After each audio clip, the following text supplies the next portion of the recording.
All right, good morning. Thank you everybody for joining us. We're here with Stephen Herzenberg, Mason Murtaza, and Claire Kovac for the State of Working Pennsylvania. I'm gonna toss it over to Steve to get us started.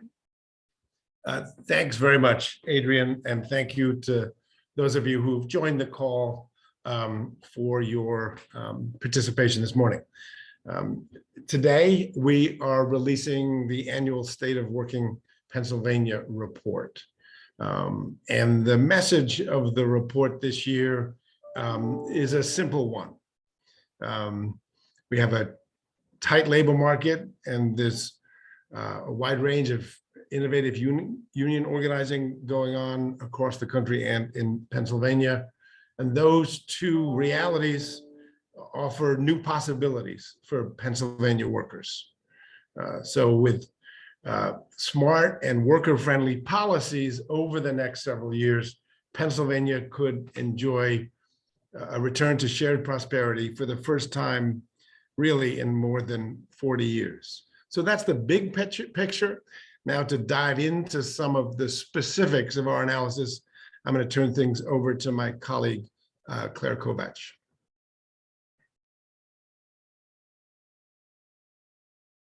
Thanks, Steve. Looking at the key findings in Pennsylvania, job growth has been steady. We've gained over 60,000 jobs since April of this year, but the state is still around 116,000 jobs short of our pre-pandemic numbers. As Steve explained, the labor market is tighter than it has been in decades, and we'll get into that a little bit more. Wages are higher across the board in 2021 than they were in 2014. And at $7.25, the federal minimum wage, which is Pennsylvania's state minimum wage, is at its lowest value in 66 years. Corporate profits, which we'll get into some more, account for more than half of recent inflation.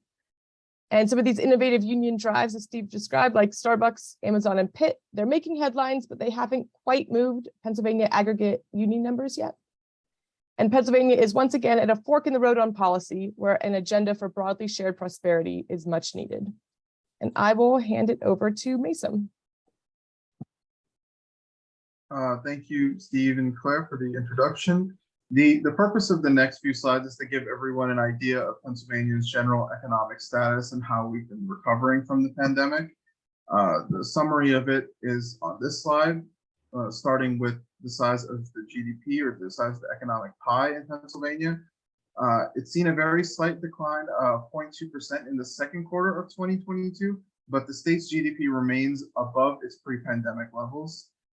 As Steve and Claire mentioned, job numbers are recovering. We're still 116,000 jobs short of our levels of employment in February of 2020, despite having gained over 60,000 jobs in the last 3 months. Specifically, the pandemic has damaged leisure and hospitality in a very significant way, where unemployment is still down over 8% compared to its pre-pandemic level. And finally, we'll look at unemployment levels in the state, unemployment rates in the state and country. Both are under the pre-pandemic unemployment rates, but as Steve and Claire will talk about later, the number of people in the labor market has seen a sluggish recovery, which is why unemployment rate might not be a complete picture. The first figure is a picture of Pennsylvania and United States GDP, or the size of their economic pie, which has been to the last quarter of 2019. It has been compared to the last quarter of 2019 over time. We can see the huge dip in the second quarter of 2020 caused by COVID, the pandemic. But we can also note that both nationally and in Pennsylvania, GDP is above its pre-pandemic level and has started to level out.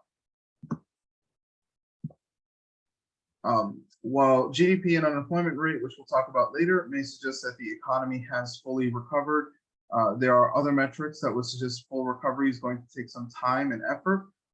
For example, despite having gained 60,000 jobs in the last 3 months and 95,000 jobs in the last 4 months, Pennsylvania remains 116 jobs short in July of 2022 compared to February of 2020. And employment levels in most industries have not yet caught up to where they were 2 years ago, as we'll see on the next slide. Only 2 of Pennsylvania's major industries have employment levels over their pre-COVID numbers. There are trade, transportation, utilities, and professional or business services. Leisure and hospitality and government employment are the most hard hit, both of which are short by almost 50 and 40,000 jobs respectively. Education and health unemployment is also at a near 40,000 job deficit, being a huge industry in Pennsylvania. It's not percentage-wise the highest decline, but it's still at a 40,000 job deficit. We'll see later on why the unemployment rate is an imperfect measure of economic health, but as of the last few months, Pennsylvania's unemployment rate has been lower than its pre-pandemic levels. In July, the unemployment rate was in the state was 4.3% lower than its January 2019 level at 4.4 and its January 2020 level at 4.8. This rate, of course, doesn't take into account the number of people who have left the labor market entirely, which we'll discuss later in slides. This graph also does not show the uneven economic recovery occurring all over the country with regards to minority groups and other groups of people. Well, this slide is an attempt to show how different the labor economy is for different groups of people, despite our recovery or the status of our recovery. While the unemployment rate of white workers is now at the same level it was before COVID at 3.7%, the unemployment of Black and Hispanic workers is not only more than double that of white workers in Pennsylvania, but has not even recovered to its levels of the second quarter of 2019 before the pandemic. Black workers still have an unemployment rate of 9.6% in the latest quarter, with Hispanic workers not far behind at 8.6%.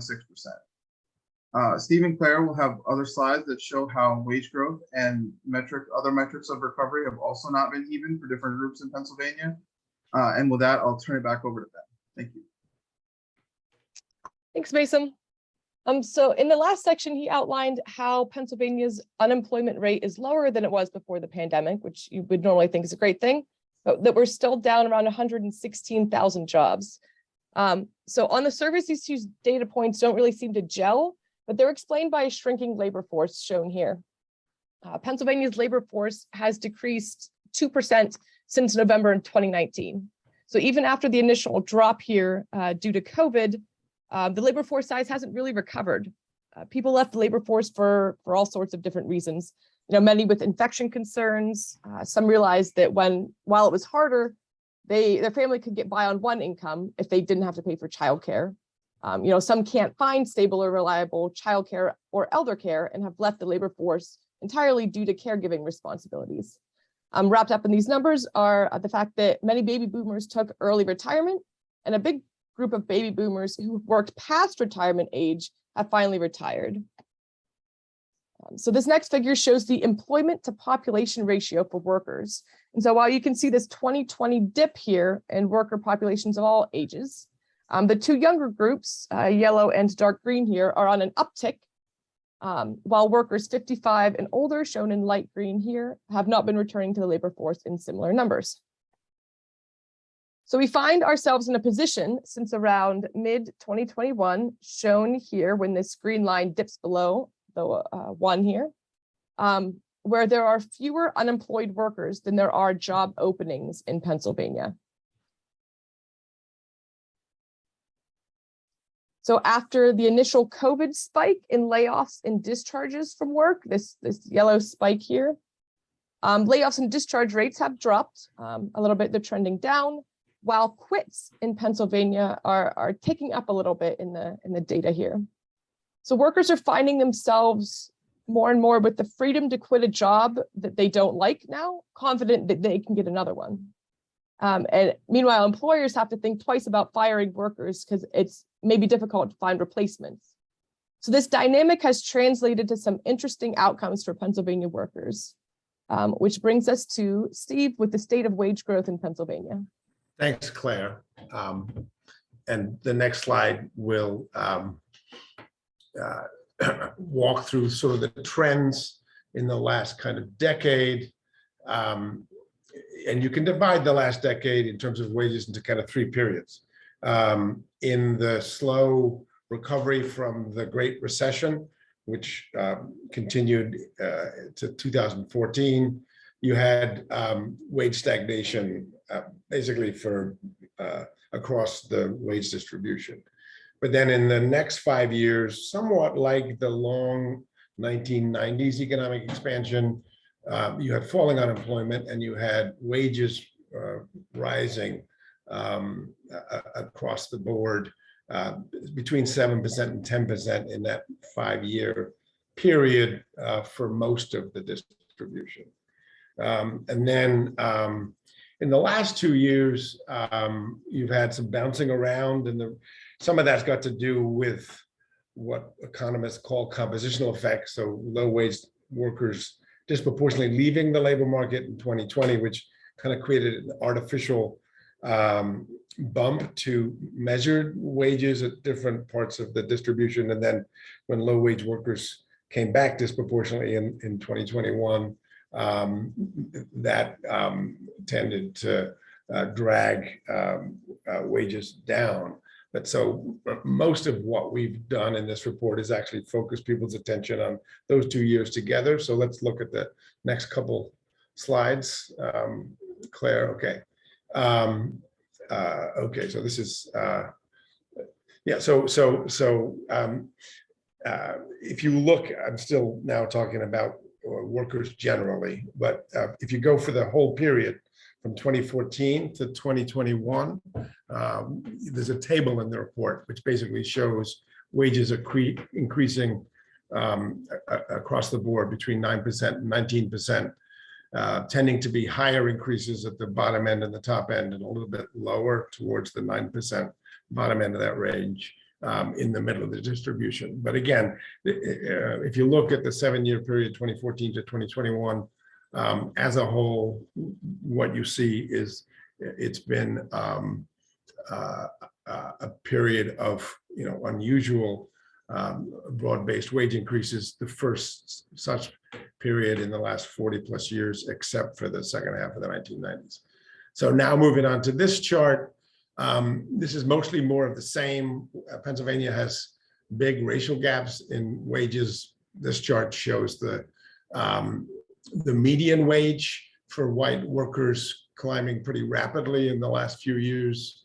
The wages for Black workers and Hispanic workers have also climbed some, but the ratio of Black and Hispanic workers' wages to the median remains now about 75% of the white median, which is a lot lower than the roughly 90% ratio for Black workers in most of the 1980s.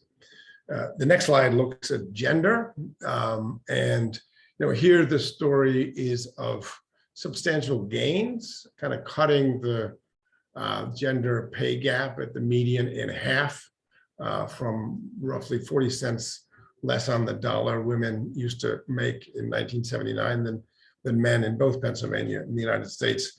That got cut to like 20 cents on the dollar by the early, well, actually by the late 2000s, so 2010.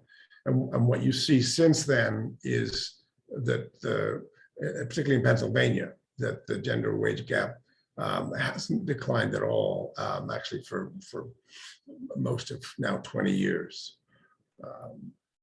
And then, okay, and this is the last wage chart before I turn things back to Claire.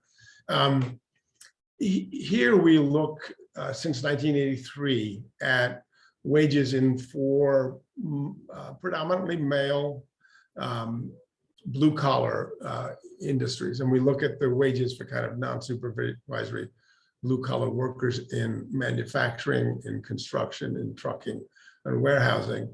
And again, what you see obviously in the case of warehousing, even more so in the case of trucking, you see wage stagnation over 40 years.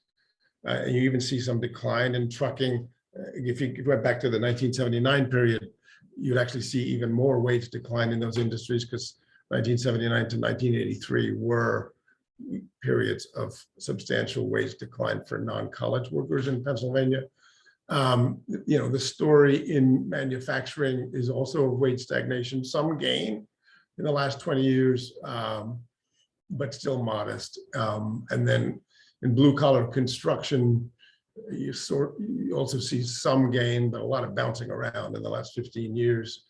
If we looked at in construction, this looks at both residential and non-residential construction, and it also looks at union and non-union construction, all of those categories mashed together.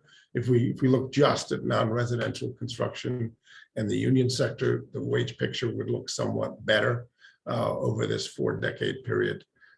But this chart sort of shows you part of the anger in the Pennsylvania labor market is, folks in these industries who haven't seen any or significant sharing of prosperity for a long, long time.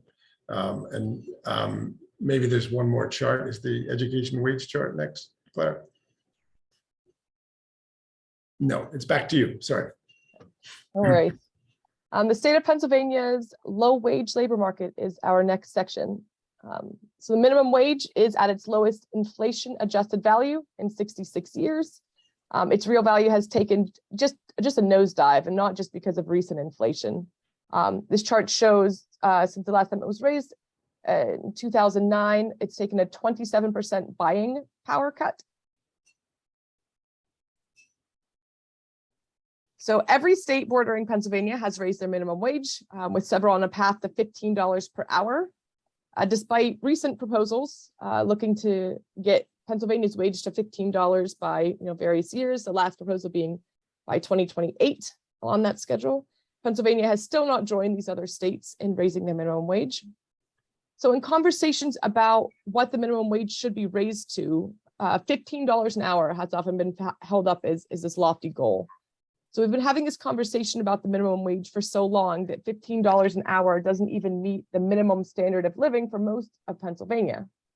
So this orange map here shows how researchers from MIT have estimated what they call a living wage for every US county. This is a wage for a single adult, an amount with zero money budgeted for entertainment, eating prepared foods, whether it's grocery store prepared foods or at a restaurant, no vacation, and probably most strikingly, $0 budgeted for savings. The living wage for one adult working full-time in Pennsylvania, that average wage is $16.67. And this map here shows the specific county by county breakdown of the living wage. There are only 8 counties, these lightest yellow counties, where the living wage, which should probably be called a subsistence wage, is actually under $15 an hour, only in these 8 counties. And it's not that far under $15. Like the chart starts at $14.70. So that almost doesn't even cut it in those counties. So yeah, phasing in the Pennsylvania minimum wage to $15 an hour has been the end goal of several of these proposals and budgets, but it doesn't cut it for workers in Pennsylvania anymore. Thanks, Claire. There's just one chart in the section of the report on profits and inflation, which Claire just brought up. But there's a fairly substantial discussion of inflation because it's been in the news a lot recently. The bottom line of that discussion is we think there's a lot of evidence that inflation will in fact be temporary. Temporary may be measured in a year or two rather than a few months, as the Federal Reserve Chairman may have thought kind of 9 months ago. But there's evidence that we reference of supply chain bottlenecks easing, and the Fed projections show us returning to relatively low inflation by next calendar year, 2023. One of the key factors driving inflation in the pandemic has been profits. So what this chart shows is on the left-hand side, over kind of a 4-decade period ending with 2019, what's the contribution of labor costs, non-labor input costs, and corporate profits to inflation in the non-financial corporate sector? And so what you see in that left-hand bar is that the orange bar at the top, corporate profits are, they're a piece of what drives price increases over that 4-decade period. No, but it's modest, and labor costs are nearly 2/3 of what accounts for price increases. If you go to the right-hand bar, you see a radically different picture, and you do see that orange bar is more than 50%. So since the middle of 2021 through the end of 2020, for the middle of 2020 through the end of 2021, profits and price gouging in the pandemic were really, really important. And there's a little bit discussion there of what economists call the rockets and feathers phenomenon, where in some markets, think of the gasoline market, when prices go up, when there's shortages, prices go up like a rocket very quickly, and prices end up getting raised even on the gas that the stations and the oil companies bought before the shortages, before the price increases. And then when it on the way down, prices come down like a feather. In other words, very slowly. And so, there's broader evidence cited in that section of the paper that it's across a lot of markets where corporations have market power. And that's a lot of markets in the United States.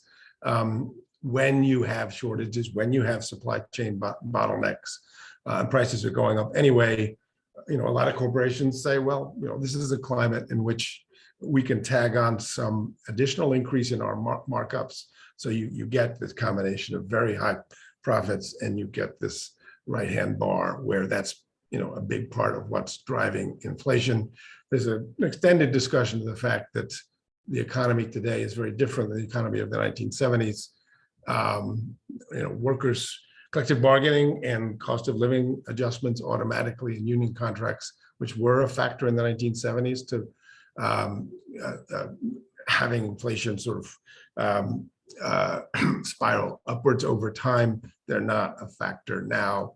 So again, the good news is inflation should come down, and the right tool to address the one structural factor today that drives inflation up, which is corporate power, is we need things like antitrust policy. We need surgical policies. If we use the crude tool of just shrinking the economy a lot, that's going to end up hammering workers, eliminating the tight labor market we have now, and bringing us back to wage stagnation and decline. So we have to be very careful. The Federal Reserve does, and Congress does, in terms of fiscal policy, not to jam the brakes hard on the economy. Back to you, Claire. Thanks, Steve. So over the past year, both national and Pennsylvania union drives have captured headlines, with union victories at both at Pitt, Starbucks locations, nationally looking at the Amazon and Staten Island, New York. More union votes on the way. Organized labor has definitely been making some headlines. So while there have been some recent victories, we don't really see them showing up sizably in overall union numbers. In fact, union coverage has been decreasing for decades, but has sort of started to level off here in Pennsylvania, especially since around 2013. Since a recent low in 2008 to 2009, labor unions are currently enjoying a high approval rating. In 2021, 68% of Americans reported that they approve of labor unions. Thanks, Claire. And then there's some other actually survey evidence reported on in the discussion of unions in the paper from a 2018 study that actually shows that compared to surveys of workers, non-union workers, a couple of decades or 3 decades earlier, in 2018, half of non-union workers said they would join a union if they could. That's up from a third of workers in those earlier surveys. The union section of the paper also walks through some of the structural features of recent organizing. There's really 2 main ones. One of them is very obvious to people when you mention Amazon and Starbucks. And so there's some organizing going on now in the giant name brand companies of the modern American economy. The other type of organizing that actually has been going on a little bit below the radar for kind of 20, 25 years, but is gathering steam now, is organizing in inherently local industries that can't move because if you're in Philadelphia, you and Starbucks wants to sell you coffee, they have to have a Starbucks in Philadelphia. And so those non-mobile industries are actually more than half of jobs and substantially more than half of the moderate and low wage jobs. And so what you see is, again, organizing in both those, some of those giant companies and organizing in those local industries in some cases. And again, Starbucks illustrates this. You actually have an overlap between the local industries and the giant companies. And so again, there's a discussion of some of the labor history and the conditions on which you can get an upsurge in union organizing, but our interpretation of the recent poll information and the recent organizing trends, enhanced to some extent by the tight labor market and the fact that workers have power in the labor market now more than they have in quite some time, that we have a situation where the possibility of a broader upsurge in unionism, exists. And that really gets us to the conclusion again, where, the theme is that policy matters. And so we have a tight labor market, as we've told you about, with only 6 unemployed workers for each 10 job openings in the country. In the state, and then you have that innovative organizing going on. So basically, if policies in the next few years are friendly to workers and unions, we really do have a chance to get back to a Pennsylvania economy that works for all, or what we sometimes call a New Deal for a new economy. The conclusion walks through policies in 3 areas, focused on the labor market, focused on what people earn. We talk about unions and what it means for policies at the state level to be friendly to unions. We talk about wage policies, which starts with a minimum wage, but also includes the ability to raise wages in particular industries, as our current prevailing wage laws do. And then the third part of the conclusion focuses on workforce skills, and Pennsylvania has the potential to invest more substantially in a creative way in upgrading the skills of workers and giving them more career mobility within industries. So the overall message is, if you do policies in those 3 areas, unions, wages, and skills, and actually if you bring an approach to the economy which kind of recognizes that we don't have a free market, we have a market that's structured by rules and regulations. If the next folks in power in Pennsylvania, in the next governor and the next legislature, if they understand that their responsibility is to structure the rules and the regulations of Pennsylvania's economy and market, so that workers can again share in an enduring basis in prosperity, leading with policies in those 3 areas related to unions, wages, and skills, then again, we really could be in for good times ahead for Pennsylvania workers. So with that, I'm going to stop, turn things back to Adrian, and we'd be delighted to take your questions.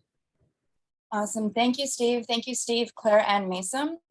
My name is Adrian. I'm the Deputy Digital Director for the Pennsylvania Budget and Policy Center. I am going to drop my email in the chat, as well as a link to the full report of the State of Working Pennsylvania. And now we're going to open it up to any questions. You can feel free to either unmute yourself, or you can always drop your question in the chat and I'll read it out loud. Hi, so I'm Anli Herring with WESA Radio in Pittsburgh, and I had a couple questions. First, could you elaborate on your recommendation regarding unions? In the report, you say that this is the most important policy for, I think it was returning to, or for contributing to the birth of any New Deal. Could you just kind of walk me through why unions are especially critical? Sure. Because they're especially critical because union growth not only changes the balance of power in the labor market and can lead to higher wages and benefits for middle and low wage workers, can structure competition in more constructive ways. But union growth not only does that, unions change the balance of power in public policy. So, and we've had policies at the federal and state level for 40 years that are mostly business dominated. And the attacks on unions and the decline of unions, the shrinkage of the unions' share of the private sector labor market to less than, I think, 7% today nationally, has meant that it's harder to get a higher minimum wage through the Pennsylvania legislature, or it's harder to strengthen the Pennsylvania prevailing wage law, or so it's really, unions are the most important of those three buckets, because when you have strong unions, you can then enact wage policies that are more favorable to workers generally. You can then enact policies related to skills, to invest in more middle and low wage workers. You can broaden healthcare. I think one way of thinking about it is unions in the economy, they bargain for their members. They also actually tend to raise wages for non-union workers. But in public policy, unions are the most powerful actor that fights for economic and social policies that benefit workers generally. But again, turning back to the three categories that we talk about in our report today, if you have success in the first one and unions grow a lot, then you can change policies in terms of wages and policies in terms of skills. That's why it's the most important. Okay, thank you for that. And then I also wanted to take a look at the chart regarding profits, corporate profits.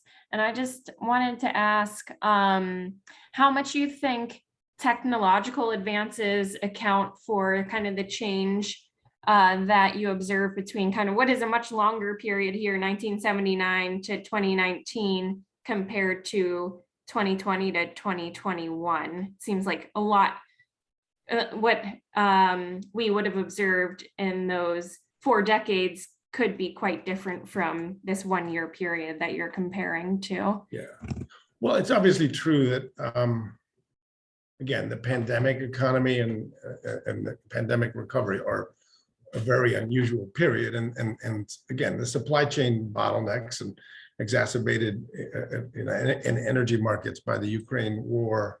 I mean, that's it makes this period, pretty unusual. But what's changed in terms of corporations gradually, we had fast inflation in the late 70s and then into the early 1980s.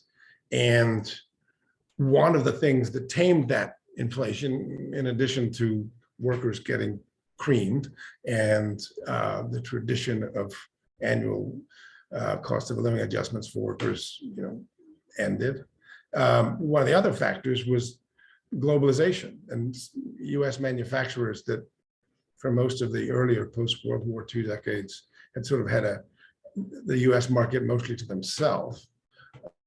I mean, that started to change in 1970 when the US had a trade deficit for the first time in the post-World War II period. And it changed in spades by the end of the 70s because you had massive imports of steel, you had a lot of imports of Japanese cars in particular. So early on in the 1980s, you had workers a lot weaker, and you had corporations manufacturers having less market power, less ability to pass on input price increases to consumers. And so those were two of the structural factors that, once inflation had been fully tamed by the mid 1980s, we've had very low inflation for, again, nearly 40 years, 35 years. But during that 35 years, you've had a gradual process of increasing concentration. in the American economy, particularly in non-manufacturing. And so there's a whole bunch of examples in the discussion of inflation and corporate profits in the report. We got 4 big, meat producers. Many, as people in Pittsburgh know, many local healthcare markets are dominated by, 1 or 2 companies. Think UPMC and to some extent Highmark in Pittsburgh. So gradually, you've had an increase in market power of corporations in many different sectors, and then you have this unusual situation of the pandemic and these sort of pervasive supply chain bottlenecks, and so you have sort of, again, lots of different companies having the ability to say, well, okay, prices are going up anyway. Consumers aren't going to know if I tack on a little bit more. So again, that's what's going on in that chart that we're still showing, that right-hand chart. But again, I mean, we do have some problems going forward in terms of corporate power and prices, but we have policies to address that. And once the supply chain bottlenecks are more fully go away and goods and services goods are flowing again, you're not going to have such an easy situation for corporations to gouge consumers. And so I think the Federal Reserve is right that we should get a return to inflation of below 3% before too long. Yeah, thank you. Seems like there is a lot going on in that chart, and it's very striking. I am just curious, it would be interesting to see how labor needs have changed over time and those input costs going up, how much technology might have changed the calculation there. But thank you for answering my questions. Yeah, I didn't really address your technology point. By and large, technology is important. Technology is clearly important to Amazon's market power. But I guess I think technology by itself doesn't by and large dictate economic outcomes. It's policy. So it's the combination of and the policies in terms of corporations. For 40 years, we've been very hands-off. We've moved away from active antitrust policies. That's changed a little bit in the Biden administration, so I think of the policies as really being more important, at least in combination with technology. Technology by itself doesn't generally dictate the economic outcomes.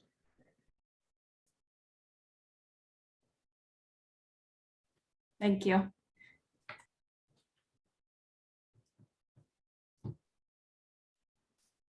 Thank you. Do we have any other questions? Feel free to, again, you can unmute yourself. You can also drop questions in the chat. I'm going to give it a little bit of space for that.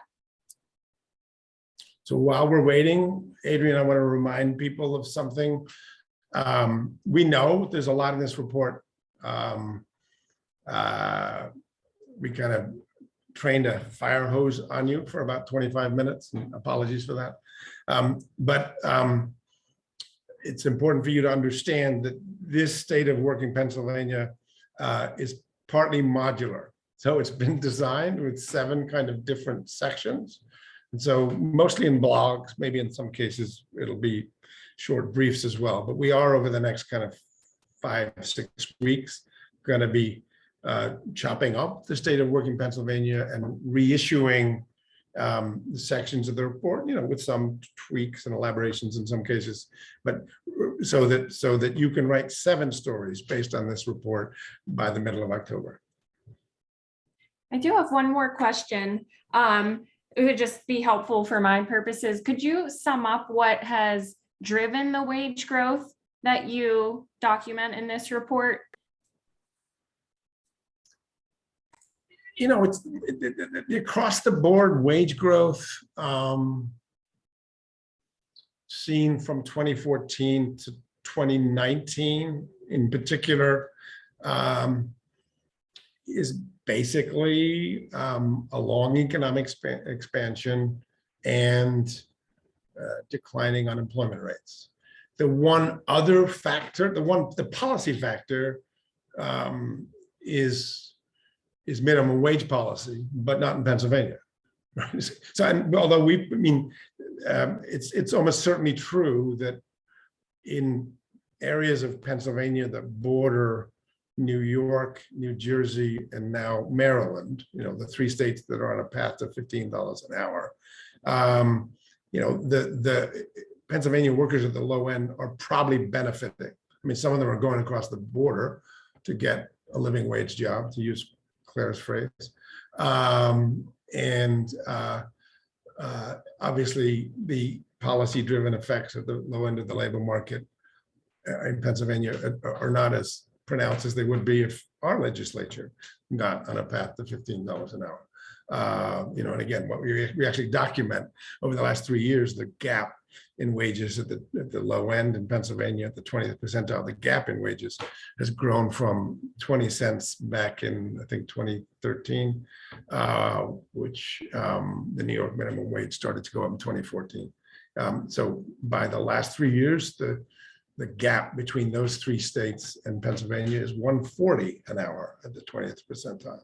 So it's mostly a tightening labor market, a little bit in Pennsylvania. It's the overflow effects or competition for worker effects from states that have much higher wages now at the low end. That's what's going on.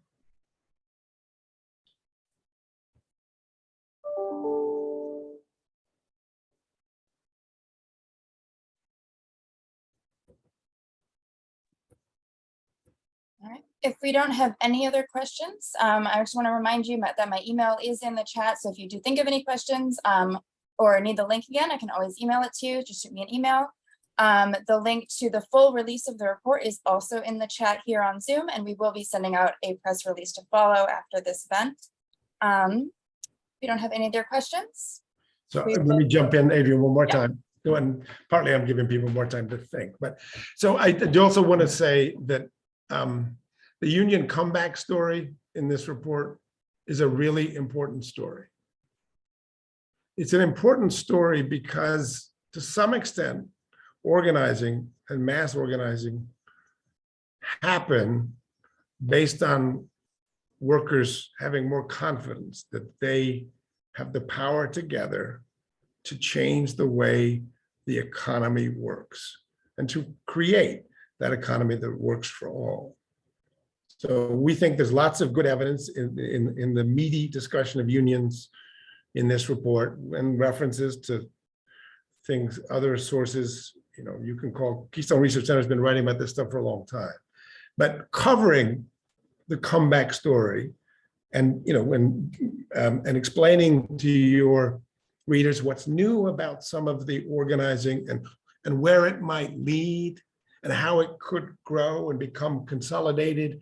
That's a really important story because in the end, the possibility to fix inequality in this country and to get back to another, period of shared prosperity, another New Deal, it depends on kind of the national understanding that that's possible. If you go back and look at the history of the 1930s and Roosevelt's New Deal, at a certain point in the 1930s, in the Great Depression, workers said, hey, wait a minute, if we organize manufacturing, we get paid decently, we can buy stuff, it'll lift the economy out of the Great Depression. There was a set of shared understandings that were like again, it's some combination of we can fight for what we deserve, and also it's practical. It'll work. We can do this. So it's really important to the union comeback story that you read this, look at it.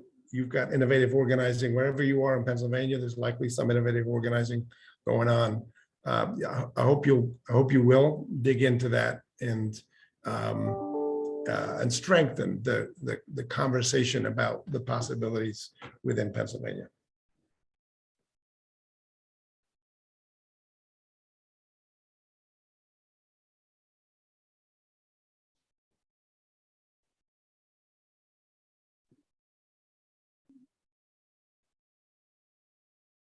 Without any further questions, Steve, I think that's a really powerful place to end. Thank you all so much for coming. Thank you all for attending. Thank you for some really great questions. We will be sending out a release following this press event. The release will also come with a recording and another link to the full report. Thank you so much and enjoy the rest of your day.